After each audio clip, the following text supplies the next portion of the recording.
Sebuah ledakan emosional kini dirasakan oleh 25 juta wanita Korea Selatan. Di Indonesia, perselingkuhan seringkali dianggap sebagai aib yang bisa menghancurkan reputasi sosial seseorang. Namun, sebuah wawancara 5 menit dengan Park Hyuna, seorang pramugari dari Han Air, telah mengguncang seluruh Korea. Video tersebut ditonton lebih dari 50 juta kali hanya dalam satu hari, dan kolom komentar dibanjiri oleh keterkejutan publik Korea. Aku juga ingin bertemu pria Indonesia, tulis seorang warganet. Aku akan introspeksi diri, tulis yang lain. Kemarin aku sudah meminta maaf pada istriku. Sebenarnya, ada sebuah rahasia umum yang tak terucapkan dalam industri penerbangan Korea. Para pramugari menghabiskan separuh bulan mereka di angkasa. Para suami yang ditinggal di darat saling menghibur diri dengan kalimat, istrimu kan pramugari, jadi tidak apa-apa. Sebuah pemakluman yang menyakitkan. Yuna juga telah terbiasa dengan kewajaran Korea semacam itu. Namun, seorang pria Indonesia yang ia temui di Bandara Soekarno-Hatta telah mengubah segalanya. Inilah kisah nyata yang mengguncang Korea. Pukul 4 dini hari, aku terbangun tepat sebelum alarm berbunyi. Selalu sama selama 5 tahun terakhir.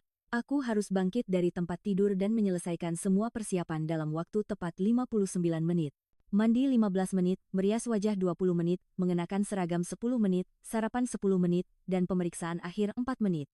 Sebuah rutinitas sempurna tanpa toleransi kesalahan sedetik pun. Aku berdiri di depan cermin dan mulai berlatih tersenyum. Selamat pagi. Terima kasih telah terbang bersama Han Air. Sudut bibir, lengkungan mata, hingga nada suara. Semuanya harus sesuai manual. Hari ini, aku bertanggung jawab atas keselamatan 300 penumpang. Itulah mantra yang kuucapkan setiap pagi. Dalam perjalanan menuju Bandara Incheon, sebuah pesan masuk dari tunanganku, Min Jun. Aku kerja lembur lagi malam ini. Makan malam saja sendiri. Kami sudah bertunangan selama 2 tahun, tapi aku bahkan tidak bisa mengingat kapan terakhir kali kami makan malam bersama. Namun, aku tidak pernah mengeluh. Karena di Korea, ini adalah hal yang biasa. Yunasi, hari ini penerbangan ke Jakarta, kan? Rekanku, Sujin. Mendekat dengan ekspresi yang sulit diartikan. Tatapannya ragu-ragu, tidak seperti biasanya. Ada apa, Sujin sih, tanyaku. Ah, tidak apa-apa. Hanya saja. Apa kau sudah melihat Instagram Min Jun? Jantungku berdebar kencang, tapi aku berusaha menjaga ketenangan. Belum. Aku akan memeriksanya nanti. Meskipun sibuk dengan persiapan lepas landas, perasaan cemas terus menghantuiku. Setelah menyelesaikan pemeriksaan keselamatan, para penumpang mulai memasuki kabin. Selamat datang, kursi Anda ada di sebelah sini. Senyum dan sapaan mekanis, namun pikiranku dipenuhi oleh kata-kata Sujin. Ketika pesawat telah mencapai ketinggian yang aman, aku masuk ke toilet dan mengeluarkan ponselku. Aku membuka Instagram Min Jun. Unggahan terbarunya adalah tadi malam. Sebuah foto yang diambil di restoran Samgyeopsal. Tapi dia tidak sendirian. Dia merangkul bahu seorang wanita muda, dan di atas meja, botol-botol soju yang setengah kosong berserakan. Komentar-komentar dipenuhi dengan emoji hati. Tanganku gemetar, tetapi pelayanan harus tetap berjalan. Apakah Anda ingin kopi? Apakah Anda memerlukan selimut? Aku terus tersenyum, tetapi hatiku hancur berkeping-keping. Setibanya di Jakarta, Sujin kembali mendekatiku. Yunasi, sebenarnya aku juga melihatnya. Itu Myongah, pegawai baru di perusahaan kita. Aku tahu kau mengenalnya, tapi jangan terlalu dipikirkan. Suamiku juga sering begitu. Aku hanya menutup mata. Terkadang aku juga melakukannya. Aku terkejut. Aku tidak pernah menyangka Sujin adalah orang yang seperti itu. Itu hal yang wajar, Yunasi, semua orang hidup seperti itu. Terlalu terikat hanya akan membuatmu lelah. Kembali ke hotel, aku menelepon Min Jun. Aku sudah melihat fotonya. Oh, yang itu cuma acara minum-minum kantor, kebetulan saja jadi seperti itu. Tapi kau merangkulnya. Di Korea, semua orang akan mengerti, jangan terlalu sensitif. Kau kan pramugari, hal seperti itu hanyalah cara untuk melepas stres. Kata pramugari yang diucapkannya dengan nada merendahkan membuatku marah. Aku tidak mau hubungan seperti ini. Yuna, lihatlah kenyataan. Kau juga terbang setiap hari dan jarang di rumah, kan? Pria butuh sedikit kebebasan seperti itu. Kalau kita sudah menikah, kita akan lebih bebas lagi. Tidak perlu saling mencampuri urusan masing-masing. Aku menutup telepon dan membenamkan wajahku ke bantal. Apakah ini kehidupan pernikahan yang aku impikan? Keesokan paginya, sebelum penerbangan, aku minum teh bersama para senior di crew lounge. Loh, Yunasi, kenapa wajahmu muram begitu? Ketika aku menceritakan situasiku, respons mereka bahkan lebih mengejutkan. Hah? Cuma karena itu? Yunasi, kau terlalu naif. Benar. Aku yang sudah menikah 10 tahun ini bahkan sudah seperti hidup terpisah. Bertemu sebulan sekali saja sudah bagus. Malah lebih nyaman. Masing-masing menjalani hidupnya, bertemu hanya saat dibutuhkan. Apakah ini benar-benar normal? Apakah aku yang aneh? Waktu boarding tiba. Saat memasuki kabin, aku melihat sebuah keluarga Indonesia. Sang suami membawakan tas istrinya sambil berkata, "Hati-hati ya, sayang, semoga perjalanan dinasnya lancar. Nanti aku telepon setiap hari ya, pasti kangen. Kamu juga jaga kesehatan ya, Mas." Titip anak-anak. Mereka saling mencium pipi dengan begitu alami. Bukankah itu pasangan suami istri yang sesungguhnya? Saat aku duduk di kursiku untuk bersiap lepas landas, tiba-tiba pesawat bergetar hebat. Para awak kabin bersiap untuk pendaratan darurat. Siaran darurat dari kapten pilot terdengar. "Ladies and gentlemen, due to a technical issue, we are returning to Soekarno-Hatta Airport." Bersamaan dengan pengumuman kapten, pesawat berbelok tajam. Teriakan panik terdengar dari para penumpang. "Tenang, Bapak, Ibu. Mohon periksa kembali sabuk pengaman Anda." Aku bertindak tenang sesuai pelatihan, tetapi di dalam hati, aku sangat takut. Guncangan terus berlanjut. Meskipun masker oksigen tidak sampai keluar, situasinya jelas tidak normal. "Ibu, aku takut." Seorang anak kecil mulai menangis. "Tidak apa-apa, sayang. Ada kakak di sini." Aku duduk di sebelahnya dan menggenggam tangannya erat. Aku tersenyum di luar, tetapi tanganku ikut gemetar. Melalui earphone, aku bisa mendengar situasi di kokpit. "Ada masalah pada sistem hidrolik," kata mereka. "Soekarno-Hatta Tower, this is Han Air 301, requesting emergency landing." Han Air 301, Soekarno-Hatta Tower. "Runway 25, right clear for landing, fire trucks are on standby." Saat itu, suara petugas menara kontrol yang terdengar anehnya memberikan ketenangan. "Kapten, don't worry. I will guide you safely. Take your time." Suaranya berbahasa Inggris dengan aksen Indonesia yang kental, tetapi kehangatannya terasa. "Para penumpang sekalian, kita akan segera mendarat. Mohon ambil posisi menahan benturan." Sesaat setelah aku berteriak, pesawat menyentuh landasan. Duk, G. Dengan benturan keras dan bau ban terbakar, pesawat akhirnya berhenti dengan selamat. "Bapak dan Ibu, kita sudah aman, mohon tetap tenang, dan turun dari pesawat." Setelah mengevakuasi semua penumpang, barulah kakiku terasa lemas. Rekan-rekanku juga berwajah pucat. "Yunasi, kau benar-benar profesional," puji Sujin. Di ruang tunggu bandara, tim medis sudah bersiaga. Tidak ada yang terluka, tetapi semua orang dalam keadaan syok. "Mbak, apa tidak apa-apa?" Seseorang bertanya dalam bahasa Indonesia. Aku mengangkat wajah dan melihat seorang pria berseragam staf bandara. Di nama tagnya tertulis Bima Aditya. "Ya, saya tidak apa-apa. Syukurlah. Saya yang tadi memandu dari menara kontrol. Saya sangat khawatir." "Oh, jadi itu suara Anda? Terima kasih, berkat Anda saya merasa lebih tenang." Mbak dan para pramugari lainnya yang lebih hebat. "Saya melihat semuanya, bagaimana kalian dengan tenang mengurus penumpang dalam situasi seperti itu." Dia pria yang tinggi dengan perawakan yang ramah. Sepertinya berusia awal 30-an. "Kalau Mbak masih syok, bagaimana kalau minum teh dulu? Di hari seperti ini, tidak baik sendirian. Biasanya aku akan menolak. Tetapi hari ini, entah kenapa, aku tidak ingin sendirian." "Ah, maaf, saya lancang ya." Dia melihat cincin pertunangan di jari manis kiriku dan mundur selangkah. "Tidak apa-apa, saya mau minum teh." Dia membawaku ke sebuah kafe khusus staf bandara. Tempat yang tenang dan nyaman. "Mau minum apa? Apa saja yang hangat?" Dia membawakanku teh melati. "Ini bisa menenangkan. Ibu saya selalu membuatkannya untuk saya." Seteguk teh benar-benar membuat hatiku tenang. Sudah lama menjadi pramugari? Sudah 5 tahun. Hebat. Saya seorang pemandu lalu lintas udara. Situasi berbahaya seperti hari ini jarang terjadi, tapi sekali terjadi, benar-benar membuat jantung copot. Aku menyukai kejujurannya. "Tapi, Mbak sudah bertunangan, ya?" "Selamat." Sebuah senyum pahit muncul di wajahku. Entah kenapa, saat itu juga, aku mencurahkan isi hatiku. "Saya baru tahu kemarin kalau tunangan saya selingkuh." "Apa?" Dan dia dengan santainya bilang, "Kau kan pramugari, jadi tidak apa-apa." Ekspresi Bima mengeras. Itu cinta macam apa? Di Korea, katanya semua orang seperti itu. Perselingkuhan sudah seperti budaya, katanya, tidak saling mencampuri urusan adalah hubungan yang dewasa. "Tidak mungkin." Tiba-tiba dia tampak marah. "Ah, maaf, saya jadi emosional. Tapi itu bukan cinta. Setidaknya, bukan cinta yang saya tahu." "Lalu, cinta itu apa?" "Saling menatap satu sama lain. Ada di sampingnya saat dia kesulitan, ikut merasakan sakitnya saat dia terluka. Tidak ada orang lain yang terlihat di mata." Seketika dadaku terasa hangat. "Mas, Bima, pernah merasakan cinta seperti itu?" "Belum. Tapi saya percaya. Suatu saat nanti saya akan menemukannya. Tanpa terasa, 2 jam telah berlalu. Pesawat kami harus diperbaiki dan kami harus tinggal di Jakarta selama 3 hari. Kalau begitu, jalan-jalan saja di sekitar sini. Kalau hanya di hotel sendirian, nanti malah jadi murung. Tapi sendirian, saya akan temani. Saya bisa jadi pemandu wisata. Ah, jangan salah paham, katanya, dengan panik, yang terlihat menggemaskan. Baiklah, besok Anda ada waktu? Ada. Kita bertemu di lobi hotel jam 10 pagi, ya. Dalam perjalanan kembali ke hotel, untuk pertama kalinya setelah sekian lama, jantungku berdebar. Perasaan yang bahkan tidak pernah kurasakan saat bersama Minjun. Aku memeriksa ponsel, ada pesan darinya. Kudengar ada insiden pesawat, kau baik-baik saja? Dia berpura-pura khawatir, tapi aku tahu itu hanya basa-basi. Aku melempar ponselku tanpa membalas. Aku tidak sabar menunggu hari esok. Kenapa? Ya. Keesokan paginya, Bima sudah menunggu di lobi hotel. Pakaian kasualnya sangat cocok untuknya, sangat berbeda dari seragam kaku yang kulihat di bandara. Bisa tidur nyenyak?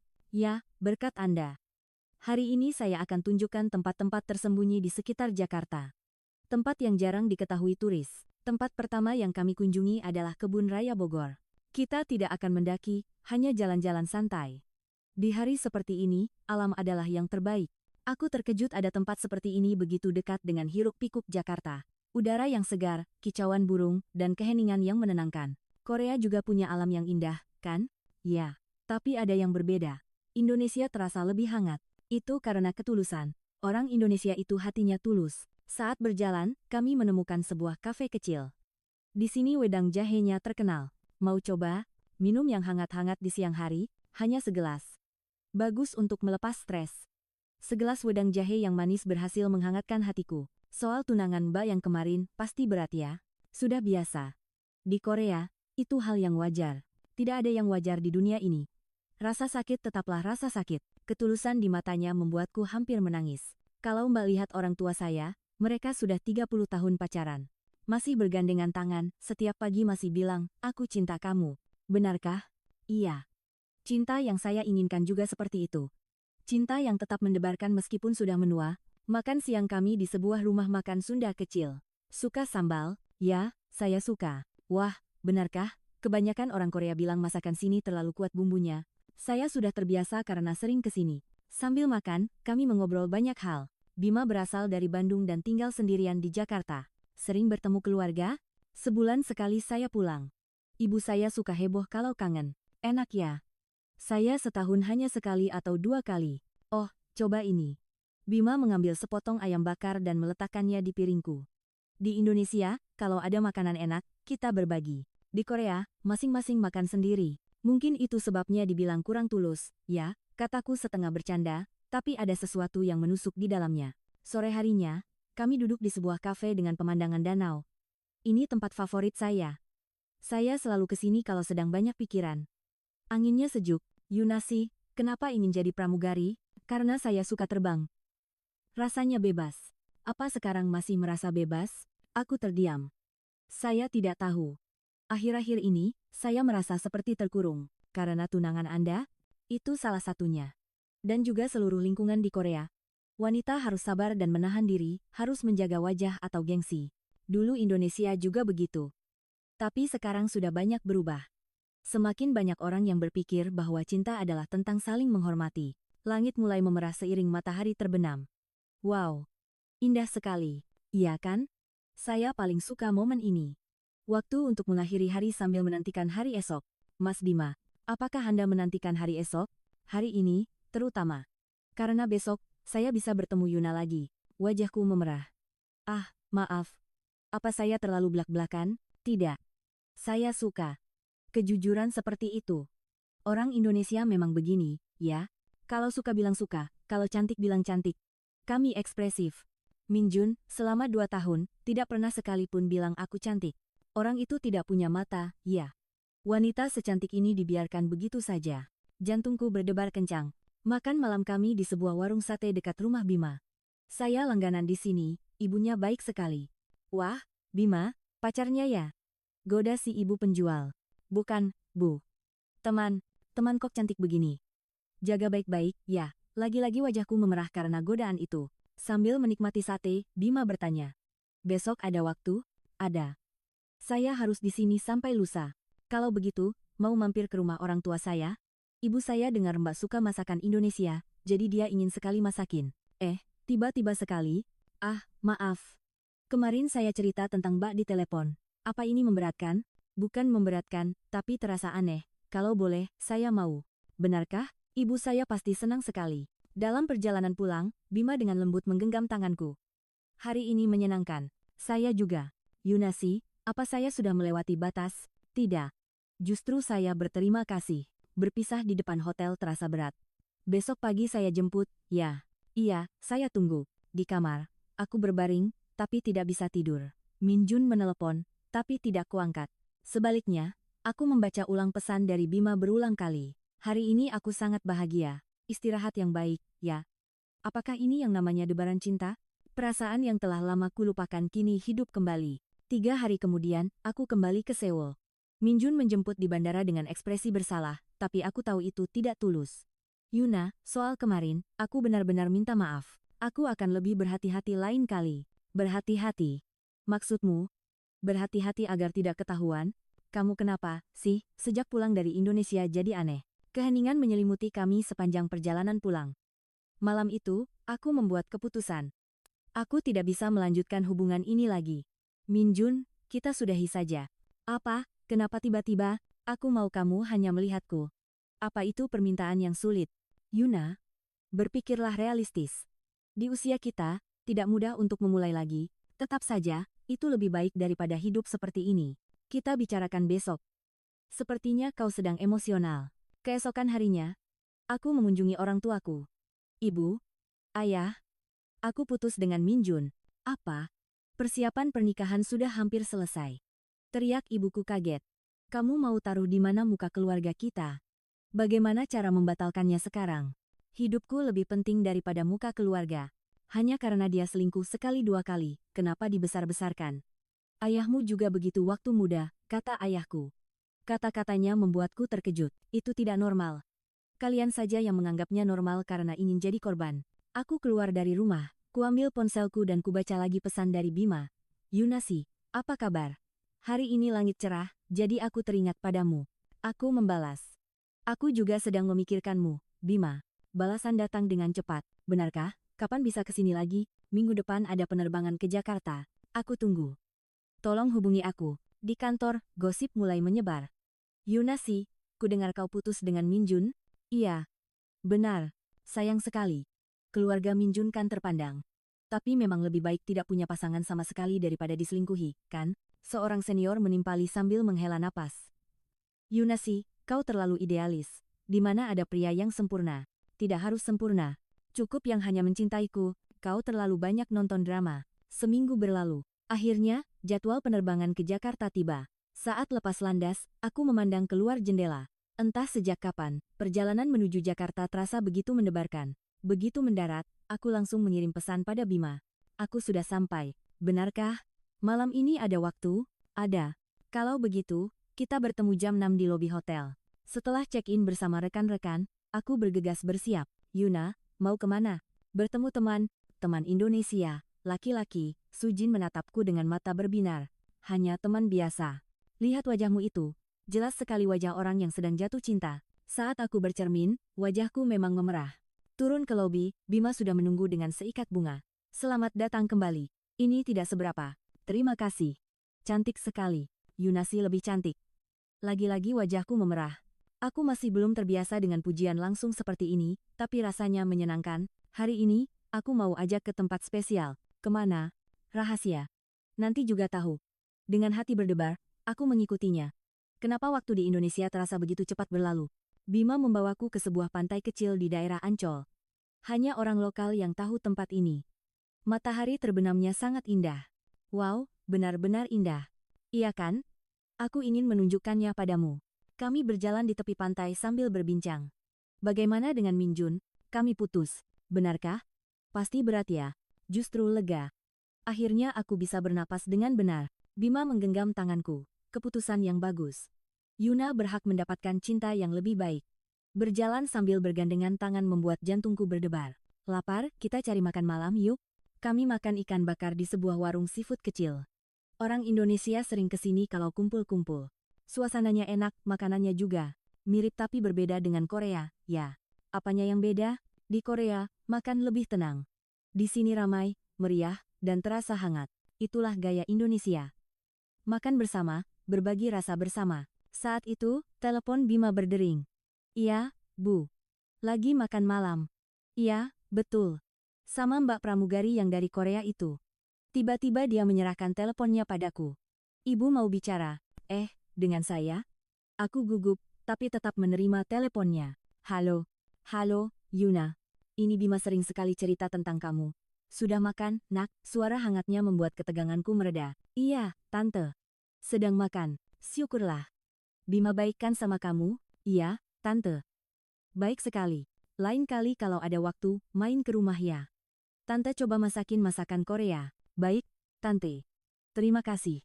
Setelah telepon ditutup, Bima tampak malu. Maaf ya, ibu saya memang sedikit heboh. Tidak apa-apa. Beliau orang yang sangat hangat. Aku banyak cerita tentangmu, jadi sepertinya beliau penasaran. Cerita tentang aku? Iya. Sebenarnya, setiap hari. Wajahku kembali memerah. Sejak saat itu, setiap kali aku terbang ke Jakarta, aku selalu bertemu Bima. Paling singkat 2 jam, paling lama seharian penuh. Hari ini ada yang sakit, itulah sapaan pertamanya setiap kali bertemu. Kenapa selalu bertanya begitu? Pekerjaan pramugari kan berat. Aku selalu khawatir.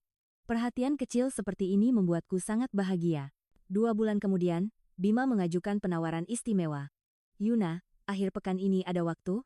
Hari Minggu kosong. Kalau begitu, Ibu mengundang makan siang di rumah. Kalau kamu tidak keberatan, benarkah? Apa tidak merepotkan? Sama sekali tidak. Ibu sudah sangat ingin bertemu. Setelah berpikir, aku setuju. Hari Minggu, kami menuju rumah orang tua Bima. Selamat datang, Yuna. Begitu pintu terbuka, ibunya langsung memelukku. Aduh, cantiknya. 100 kali lebih cantik dari di foto. Terima kasih, Tante. Rumah itu dipenuhi aroma masakan. Tante coba masak beberapa masakan Korea, tapi tidak tahu pas atau tidak di lidahmu. Aku terkejut melihat meja makan. Ada kimchi jjigae, bulgogi, japchae, pajeon, bahkan myeoguk. Tante, ini semua tante yang masak. Tentu saja, kan Yuna mau datang. Maaf ya kalau rasanya kurang pas. Aku hampir menangis. Kapan terakhir kali aku menerima ketulusan seperti ini? Aku juga menyapa ayahnya. Beliau menyapaku dengan bahasa Korea yang terbata-bata. Annyeonghaseyo, Yuna si. Selamat datang. Sambil makan, kami berbincang banyak hal. Orang tua Yuna kerja apa? Punya toko kecil di Seoul. Oh begitu. Nanti Bima harus ke sana untuk melamar, ya. Bima panik. Bu, jangan cepat-cepat begitu. Apanya yang cepat-cepat? Di usia kalian, kalau pacaran ya tujuannya menikah, kan? Kata-kata ibunya yang blak-blakan membuat kami semua tertawa. Saat akan pulang, ibunya menggenggam tanganku. Yuna, kalau Bima macam-macam, bilang saja sama ibu. Biar ibu yang marahi dia. Baik, Tante, terima kasih.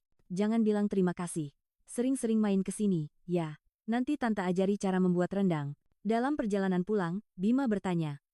Ibu saya tidak membuatmu terbebani, kan? Sama sekali tidak. Beliau orang yang sangat hangat. Syukurlah. Sebenarnya, ibu sangat menyukaimu. Aku juga suka ibumu. Malam itu di hotel, aku merenung. Waktu yang hangat di Indonesia.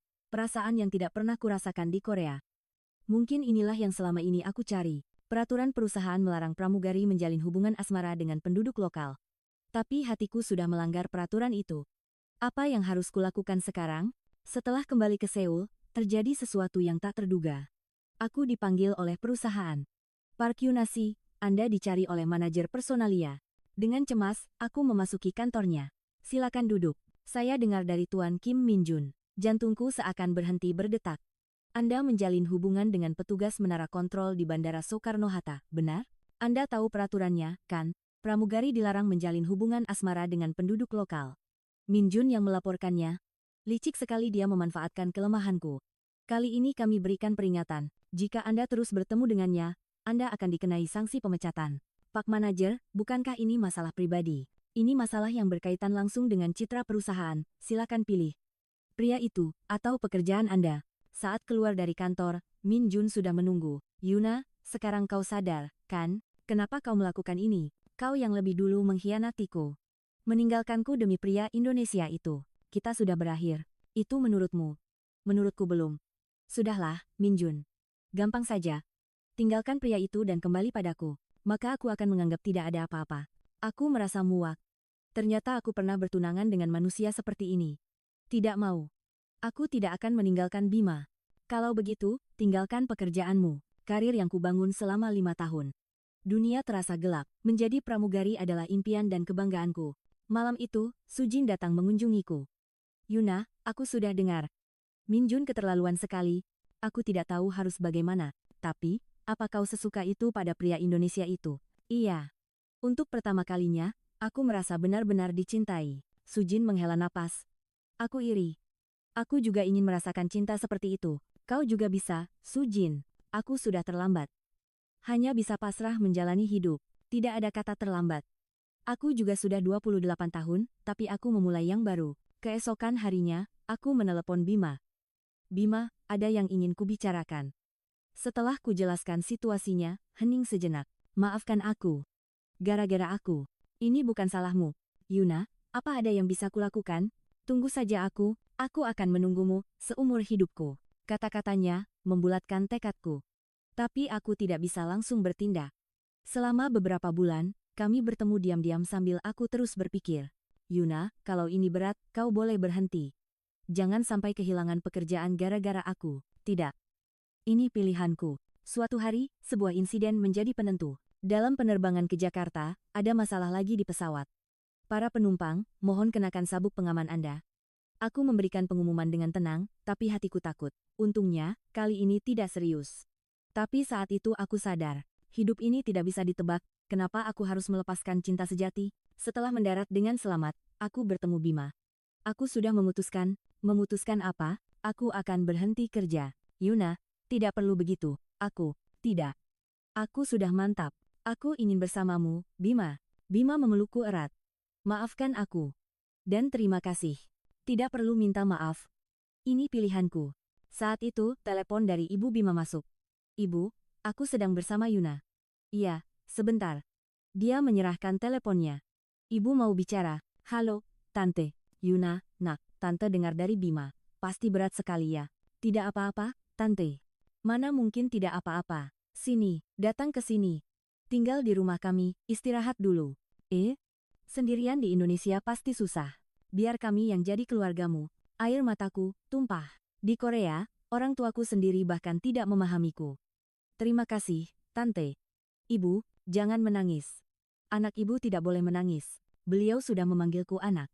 Jika aku punya keluarga seperti ini, aku merasa bisa melakukan apa saja. Aku kembali ke Seoul dan menyerahkan surat pengunduran diri. Kau yakin tidak akan menyesal? Tidak, Pak. Sayang sekali. Padahal kau pramugari yang baik. Sambil membereskan barang-barangku, kenangan 5 tahun melintas.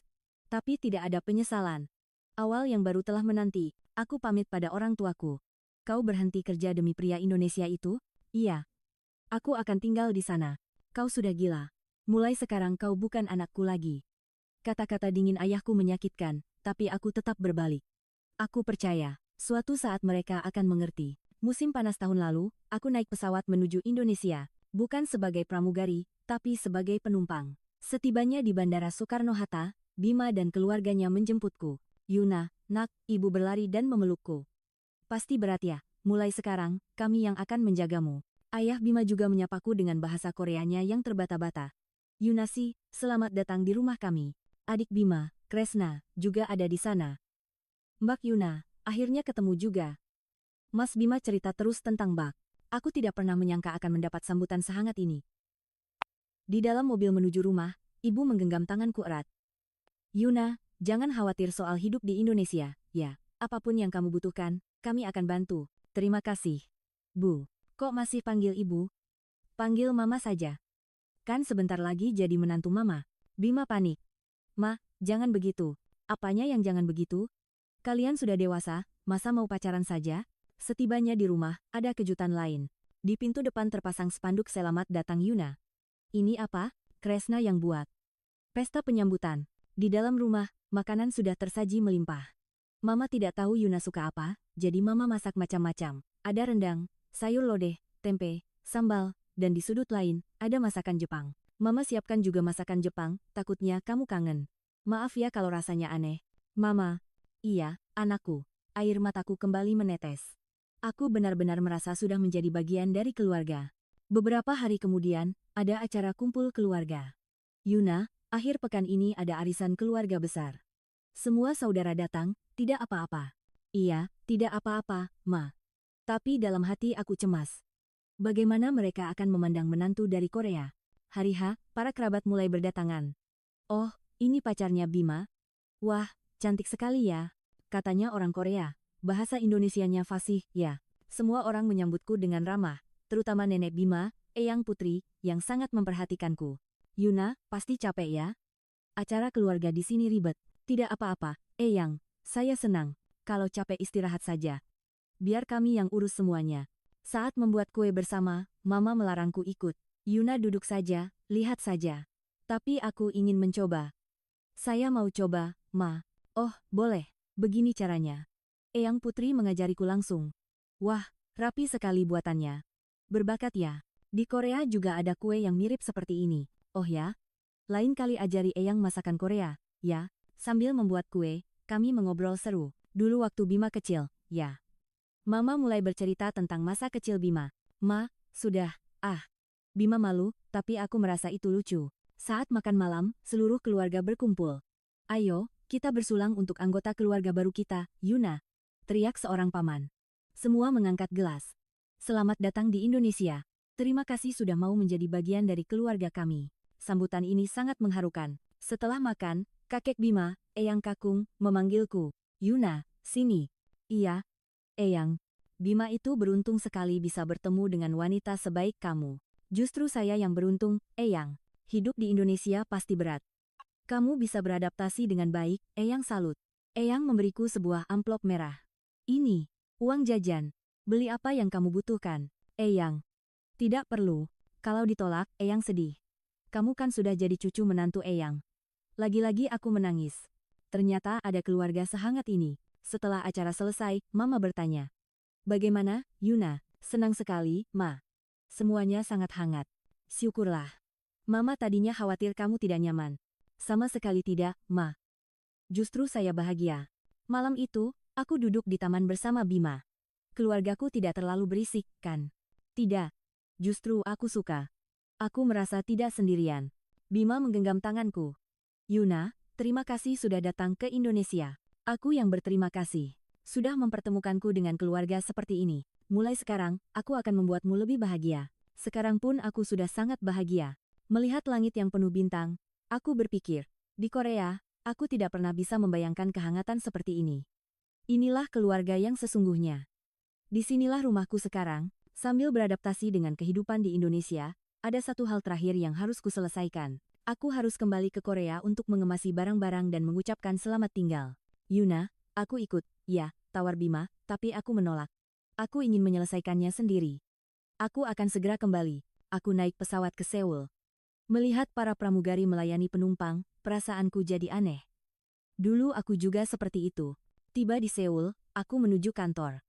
Yuna, kau benar-benar berhenti, rekan-rekanku menyayangkan. Iya. Aku mau memulai hidup baru. Demi pria Indonesia itu, hebat sekali. Sujin mendekat.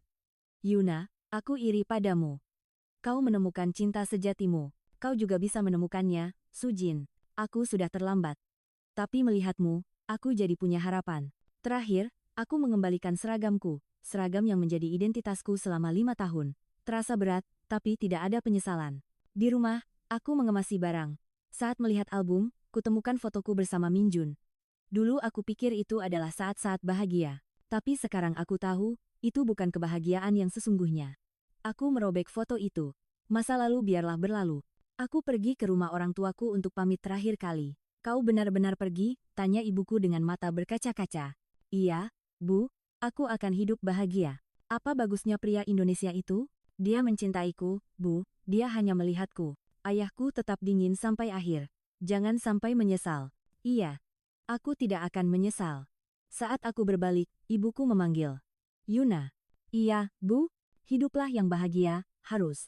Iya, Bu. Ibu juga, hiduplah yang bahagia. Dalam perjalanan ke bandara, aku berpikir. Aku akan meninggalkan kota tempatku hidup selama 28 tahun ini. Tapi aku tidak sedih. Karena kebahagiaan yang lebih besar menantiku, aku naik pesawat tujuan Jakarta. Kali ini benar-benar yang terakhir. Mendengar pengumuman dari pramugari, aku tersenyum. Sekarang aku hanyalah seorang penumpang. Dan aku menyukainya. Setibanya di Bandara Soekarno-Hatta, Bima sudah menunggu. Selamat datang kembali, aku kangen. Aku juga. Semuanya sudah kuselesaikan. Iya. Sekarang benar-benar sudah berakhir. Bima memberiku seikat bunga. Selamat atas awal yang baru. Terima kasih. Setelah ini mau melakukan apa? Aku mau belajar bahasa Indonesia dengan benar dulu. Kalau begitu, biar aku yang ajari. Di mobil menuju rumah, Bima berkata, Yuna, bagaimana kalau kerja di Bandara Soekarno-Hatta? Di bandara? Iya. Di toko bebas bea atau meja informasi. Mereka banyak mencari staf yang fasih berbahasa asing. Benarkah? Dengan pengalamanmu sebagai pramugari, peluangnya besar. Kau juga sudah akrab dengan suasana bandara. Harapan muncul di hatiku. Boleh juga. Aku akan coba. Aku bantu. Kita siapkan CV-nya bersama. Setibanya di rumah, Mama menyambutku. Anakku sudah pulang. Sudah makan? Belum, Ma. Syukurlah. Mama sudah siapkan sayur sop. Sudah lebih terbiasakan dengan masakan sini? Iya. Sekarang kalau tidak makan masakan Mama, rasanya ada yang kurang. Nah, begitu baru anak Mama. Kami duduk di meja makan dan berbincang.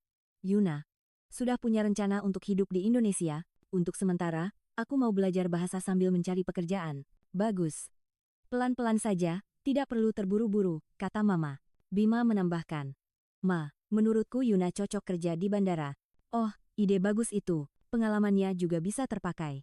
Membicarakan masa depan bersama keluarga seperti ini terasa sangat menyenangkan. Aku benar-benar merasa sudah menjadi bagian dari keluarga. Malam itu, Bima membawaku ke tempat pertama kami mengobrol panjang. Di sini pertama kalinya aku menyatakan perasaanku. Ya, iya, aku ingat. Dulu aku tidak pernah membayangkan kalau aku akan benar-benar datang ke Indonesia. Aku juga tidak menyangka hidupku akan berubah seperti ini. Bima berlutut. Yuna, Bima, dia mengeluarkan sebuah kotak kecil. Maukah kau menikah denganku? Sebuah cincin berkilauan. Daripada terbang di langit, aku lebih suka berada di darat bersamamu. Air mataku menetes. Iya, aku mau. Bima berdiri dan memelukku. Aku cinta kamu, Yuna. Aku juga cinta kamu. Pemandangan malam Jakarta seolah memberkati kami. Kehidupan yang baru benar-benar akan dimulai, dari seorang pramugari yang terbang di angkasa, menjadi seorang wanita yang berjalan di darat bersama orang yang dicintainya. Itulah pilihan yang lebih membahagiakan. Sambil mempersiapkan pernikahan, aku mulai mencari pekerjaan baru. Sesuai kata Bima, aku melamar ke toko bebas bea di Bandara Soekarno-Hatta. Bahasa Indonesia Anda fasih sekali, dan Anda punya pengalaman sebagai pramugari. Sempurna, kata pewawancara dengan terkesan. Seberapa baik kemampuan bahasa Korea Anda? Cukup untuk percakapan sehari-hari. Saya sedang belajar lebih giat lagi. Semangat Anda luar biasa. Kapan bisa mulai bekerja? Saya bisa mulai secepatnya. Seminggu kemudian, aku menerima surat penerimaan. Yuna, berhasil. Mama lebih bahagia dariku. Anak Mama dapat pekerjaan. Selamat ya. Nak, terima kasih, Ma. Jangan bilang terima kasih. Ini hal yang wajar. Hari ini kita pesta. Di hari pertama kerja, Bima mengantarku. Gugup? Sedikit. Ini pertama kalinya aku kerja di kantor Indonesia. Tidak apa-apa. Kamu pasti bisa. Melayani pelanggan di toko bebas bea terasa menyenangkan. Selamat datang. Ada yang bisa saya bantu? Ketika aku menyapa dalam bahasa Indonesia, para pelanggan senang. Loh, mbaknya orang Indonesia? Iya, Pak. Kalau butuh bantuan, panggil saya saja. Aku sangat populer, terutama di bagian kosmetik. Produk ini juga populer di Korea, kan? Betul, Bu. Terutama Chuseon Foundation ini, banyak dicari oleh turis. Rekan-rekan kerjaku juga ramah. Yuna, bahasa Indonesiamu bagus sekali. Tentu saja. Kan saya orang Indonesia. Oh, iya. Lupa, kirain orang Korea. Itu pujian, ya. Sebulan berlalu, aku sudah beradaptasi sepenuhnya. Manajerku juga memujiku. Yuna, berkat kamu, penjualan dari pelanggan Korea meningkat. Ah, tidak juga, Pak. Tidak, ini sungguhan. Tolong pertahankan, ya. Setelah pulang kerja, aku menikmati kencan dengan Bima. Bagaimana hari ini? Menyenangkan, tadi aku membantu keluarga turis dari Korea, mereka berterima kasih sekali. Memang Yunaku ini populer di mana-mana. Suatu hari, seorang pelanggan istimewa datang. Selamat datang. Itu adalah Sujin. Yuna. Kau benar-benar kerja di sini? Iya. Sudah lama tidak bertemu. Wow. Kau terlihat sangat bahagia, sudah seperti orang Indonesia asli. Belum, masih belajar. Mau ku bantu belanja? Sambil membantu Sujin, kami mengobrol. Aku iri. Kau terlihat sangat bahagia. Kau juga bisa menemukan kebahagiaanmu, Sujin. Mungkin aku akan mencoba memberanikan diri. Melihatmu memberiku harapan. Setelah Sujin pergi, aku berpikir. Beberapa bulan yang lalu, aku juga seperti dia. Sekarang, aku begitu bahagia. Pernikahan kami diadakan di sebuah hotel dekat Bandara Soekarno-Hatta. Kenapa dekat bandara? Tanya seorang temanku. Karena kami bertemu di sini, punya makna tersendiri. Kedua keluarga kami juga hadir. Saat orang tuaku datang dari Korea, Mama yang langsung menjemput mereka. Selamat datang, Bapak, Ibu. Terima kasih sudah merestui Yuna. Justru kami yang berterima kasih sudah menerima Yuna. Di hari pernikahan, rekan-rekan pramugariku juga banyak yang datang. Yuna, cantik sekali. Aku senang melihatmu bahagia. Pria Indonesia memang sebagus itu, ya? Iya. Baik sekali. Bima menahan air mata saat mengucapkan janji. Bertemu dengan Yuna adalah hadiah terindah dalam hidupku. Aku juga menangis. Aku juga. Berkat Bima, aku tahu apa itu cinta sejati. Sebagai persembahan, rekan-rekanku memutar sebuah video. Video ucapan selamat yang dibuat oleh para pramugari Korea dan petugas Menara Kontrol Indonesia. Cinta Yuna dan Bima menyatukan langit dan bumi. Kami memberkati cinta yang melampaui batas negara. Sangat mengharukan. Bulan madu kami ke Bali. Luar negeri juga bagus, tapi aku ingin lebih mengenal Indonesia. Ide bagus. Bali itu sangat indah. Seminggu di Bali terasa seperti mimpi. Tidak menyesal? Sama sekali tidak. Justru aku ingin datang ke sini lebih cepat. Aku akan membuatmu lebih bahagia lagi. Sekarang pun aku sudah sangat bahagia. Setelah kembali, kehidupan sehari-hari dimulai. Tapi sangat berbeda dari sebelumnya. Pagi hari bangun ada orang yang kucintai, pulang kerja ada keluarga yang menanti, akhir pekan ada orang-orang untuk menghabiskan waktu bersama. Yuna, akhir pekan ini ada kumpul keluarga, ya. Aku tersenyum menerima telepon dari Mama. Iya, Ma. Aku datang. Inilah kehidupan yang kuinginkan. Bukan sendiri, tapi bersama. Bukan formalitas, tapi ketulusan. Kebahagiaan yang mekar di bumi, bukan di langit. 6 bulan setelah menikah, sebuah hadiah kejutan datang. Bima, ada yang mau kubicarakan. Ada apa? Serius? Tidak. Kabar baik. Aku menunjukkan alat tes kehamilan, 2 garis. Bima menatapnya dengan bingung, lalu tiba-tiba berteriak, benar? Ini sungguhan? Iya, sungguhan. Dia mengangkatku dengan ringan. Aku cinta kamu. Aku benar-benar cinta kamu. Aku pusing. Keluarga menjadi heboh saat diberitahu. Apa? Bayi? Kita akan jadi eyang? Mama menangis bahagia. Yuna, harus jaga kesehatan, ya? Butuh apa-apa? Tidak. Aku juga menelepon orang tuaku di Korea. Yuna. Selamat ya. Lahirkan dengan sehat. Hubungan kami perlahan membaik, dan aku bersyukur. Selama kehamilan, Bima menjadi lebih perhatian. Tidak apa-apa. Tidak lemas. Sehari bisa 100 kali dia bertanya. Khawatir, tahu. Setiap pagi dia mengupaskan buah. Pulang kerja dia memijat kakiku, dan tengah malam saat aku kram, dia ikut bangun dan mengusap punggungku. Maaf ya, merepotkanmu. Apanya yang maaf? Kamu sedang mengandung anak kita. Di tempat kerja, aku juga mendapat perhatian. Yuna, kalau lelah duduk saja. Pelanggan biar dibantu staf lain. Aku kembali merasakan budaya hangat Indonesia. Suatu hari, kami pergi ke Bandara Soekarno-Hatta. Kenapa ke sini? Kan ini tempat kita bertemu. Aku ingin ceritakan pada si kecil. Di tempat yang bisa melihat menara kontrol, Bima berkata. Nak, di sini ayah pertama kali bertemu ibumu. Kalau dibilang kita bertemu karena pesawat rusak, aneh tidak ya? Bilang saja itu takdir. Sambil mengelus perutku, aku berpikir, anak ini akan lahir dari darah 2 negara. Hari persalinan semakin dekat. Yuna, semangat ya. Tidak apa-apa. Mama menggenggam tanganku erat. Setelah kontraksi selama 10 jam, bayi kami lahir. Oe. Oe. Mendengar suara tangisannya, air mataku keluar. Selamat, Bu. Anaknya perempuan, sehat. Bima juga menangis. Yuna, terima kasih sudah berjuang. Aku cinta kamu. Aku juga cinta kamu. Kami menamai bayi kami Sora. Berasal dari kata Korea yang berarti langit. Sebagai pengingat bagaimana kami bertemu. Sora, ini ibu. Senang bertemu denganmu, tangan mungilnya menggenggam jariku. Aku terharu oleh keajaiban hidup. Setelah pulang dari rumah sakit, Mama setiap hari datang membantu. Yuna, Mama bawakan sup ayam, ya. Terima kasih. Ma, tentu saja. Ibu menyusui harus makan yang banyak. Saat Sora berulang tahun yang pertama, kami mengadakan pesta kecil di dek observasi Bandara Soekarno-Hatta. Sora, disinilah Mama dan Papa bertemu. Melihat pesawat lepas landas dan mendarat, aku berpikir. Dulu aku bekerja di salah satu pesawat itu. Sekarang, aku di darat, memandangi pesawat bersama anakku. Tidak menyesal? Tanya Bima. Sama sekali tidak. Inilah kehidupan yang kuinginkan. Syukurlah. Aku juga sangat bahagia. Sora tersenyum cerah, seolah merasakan cinta Mama dan Papanya. Kelak, ada banyak cerita yang akan kudongengkan untuknya. Tentang bagaimana mamanya memberanikan diri, bagaimana papanya menunjukkan cinta, bagaimana keluarga dari dua negara menjadi satu, dan yang terpenting, bahwa cinta sejati bisa mengatasi segalanya. Bahwa berada di darat bersama orang-orang tercinta adalah kebahagiaan yang jauh lebih besar daripada terbang di angkasa. Halo, saya Yuna Aditya. Sudah setahun saya tinggal di Indonesia.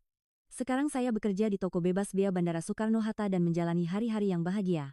Banyak yang berkata mereka mendapat keberanian setelah mendengar ceritaku. Bagaimana bisa Anda meninggalkan segalanya dan datang ke sini? Jawaban saya selalu sama. Saya tidak meninggalkan. Saya menemukan yang sejati. Terkadang saya bertemu pelanggan dari Korea, terutama para wanita muda. Saya juga pacaran dengan pria Indonesia, tapi di Korea sulit diterima. Setiap kali, aku akan berkata pada mereka, kalau itu cinta sejati, berjuanglah, kalian tidak akan menyesal. Belakangan ini, aku dan Mama mertua membuka kelas memasak masakan Indonesia. Wah, Yuna sekarang sudah bisa bikin rendang. Hebat. Pujian Mama membuatku malu, tapi bahagia. Bima masih tetap pria yang manis. Setiap pagi membuatkan kopi, dan dalam perjalanan pulang, dia sering membelikan setangkai bunga. Kamu sudah bekerja keras hari ini. Kamu juga, Mas. Sora tumbuh dengan sehat. Sebentar lagi ulang tahunnya yang pertama. Mama, Papa, dia mencampur bahasa Indonesia dan Korea, yang terdengar sangat menggemaskan. Terkadang aku memandang langit. Saat pesawat melintas di antara awan, kenangan lama muncul. Tapi tidak ada penyesalan. Karena hidupku sekarang sangat berharga. Jika saat ini ada di antara kalian yang sedang berada di persimpangan jalan, ragu antara kehidupan yang stabil dan cinta sejati, inilah yang ingin ku sampaikan, dengarkan suara hatimu. Pikirkan apa itu kebahagiaan sejati. Aku memang melepaskan langit, tetapi aku mendapatkan langit yang jauh lebih luas. Langit tak terbatas untuk terbang bersama orang yang kucintai. Terima kasih. Itulah kisah dari Yuna Aditya. Seorang pramugari yang meninggalkan langit untuk memilih bumi. Seorang wanita yang meninggalkan cinta formalitas Korea dan menemukan cinta sejati Indonesia. Semoga keberaniannya bisa menjadi harapan bagi banyak orang. Jika Anda menyukai cerita ini, silakan berikan suka dan berlangganan saluran ini. Bagikan video ini untuk semua orang yang percaya pada kemungkinan cinta yang melampaui batas negara. Sampai jumpa di episode berikutnya.